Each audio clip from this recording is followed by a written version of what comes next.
Secularism کے معنی اور اس کو پولیٹیکل ٹرم میں کس طرح استعمال کیا جا سکتا ہے، اس کی آپ بتائیں سیکولرزم کو پولیٹیکل ٹرم میں کیسے استعمال کیا جاتا ہے؟ مجھے تو اس کا علم نہیں. اچھا جی تو عام مصطلح ہے، جی. آپ کو علم نہیں؟ جو اس کا ٹرانسلیشن ہو تو یہ ہے کہ لادینی وہ مذہب سے. ہاں یہ درست ہے. جی دراصل یہ جو تصور پیدا ہوا ہے سیکولرزم کا، لادینیت کا، جی یہ حقیقی نہیں ہے، یہ چرچ کے عروج کے مقابل پر پیدا ہوا ہے.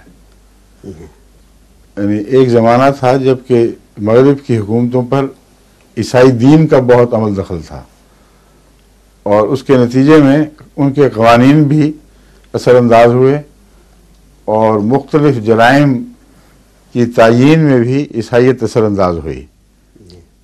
کون سا جرم ہے کون سا نہیں ہے، اس بات کو پرکھنے کے لیے انسانی فطرت کے پیمانوں کو چھوڑ دیا گیا، اور اس وقت جو عیسائیت کا تصور تھا ان پیمانوں کو لے کر ایک جادوگرنی کو زندہ جلانے کی سزا دی گئی. مثلا یہ عیسائیت کا تو حکم نہیں تھا، مگر اس وقت کی بگڑی ہوئی عیسائیت نے اس کو ایک جرم بھی قرار دیا، اس جرم کی ایک سزا بھی معین کر دی.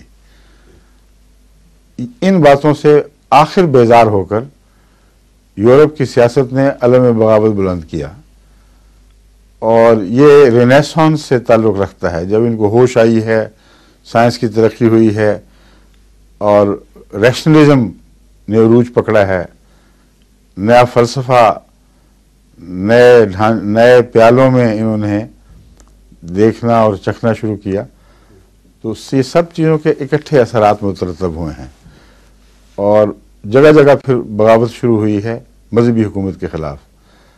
اور فیصلہ یہ ہوا کہ ہم مذہبی اقدار کو سیاست میں نہیں آنے دیں گے، سیاست آزاد ہے. اس کا نام ہے سیکولرزم.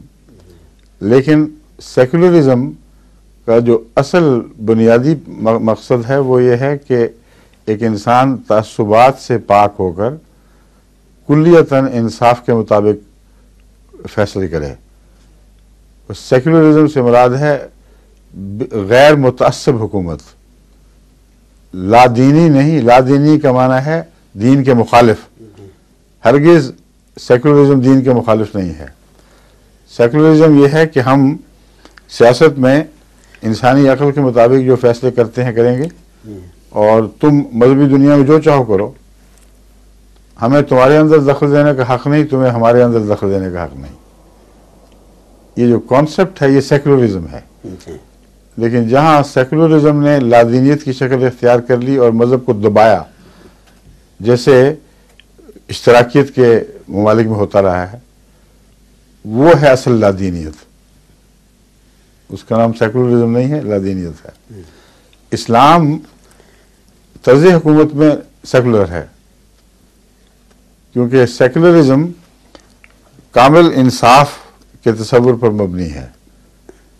مذہبی اقدار کے نتیجے میں نہ کسی کو فائدہ دیا جائے گا نہ نقصان پہنچایا جائے گا، اور یہی قرآن کریم کی تعلیم ہے.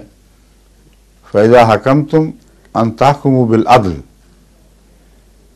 اذا حکمتم بین الناس اذا حکمتم بین الناس ان تحکموا بالعدل، کہ تمہیں خدا کا حکم ہے کہ جب لوگوں کے درمیان حکومت کرو اور فیصلے کرو، تحکموا بالعدل، اپنی حکومت اور اپنے فیصلے عدل کے ساتھ کرو.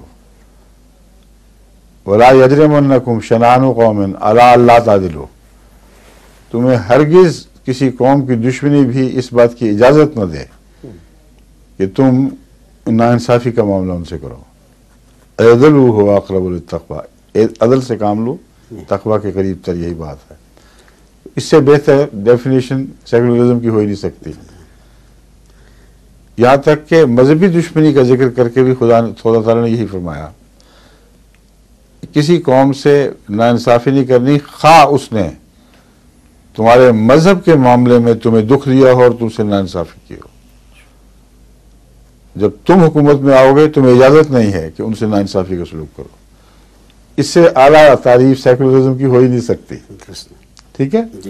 عدل کامل، اگر سیکولرزم جیسا کہ میں سمجھتا ہوں جی عدل کامل ہے تو یہی قرآنی تعلیم ہے کہ حکومت اس طرح کرو. حکومت کے حوالے میں قرآن کریم نے کہیں شریعت کا ذکر نہیں فرمایا. شریعت ان لوگوں کے لیے ہے جو اس کے قائل ہیں، کیونکہ لا اکراہ فی الدین، ایک کا دین دوسرے شہری پر کس طرح ٹھونسا جا سکتا ہے، سمجھے؟ جی وہ پھر لا اکراہ کہاں چلا جائے گا. ہاں جی اس لیے حکومت کا بنیادی قانون جو اصول کے طور پر حکومت کی رہنمائی کرے گا، ہمیشہ کرے گا، جی وہ ہے ان تحکموا بالعدل، عدل کے ساتھ حکومت کرنی ہے، باقی چیزیں چھوڑ دو. اب عدل جہاں ٹکرائے گا کسی اور تقاضے سے وہ گر جائے گا، عدل قائم رہے گا. ٹھیک ہے ٹھیک. فالو اپ کر سکتے ہیں کوشچن جی. امریکہ میں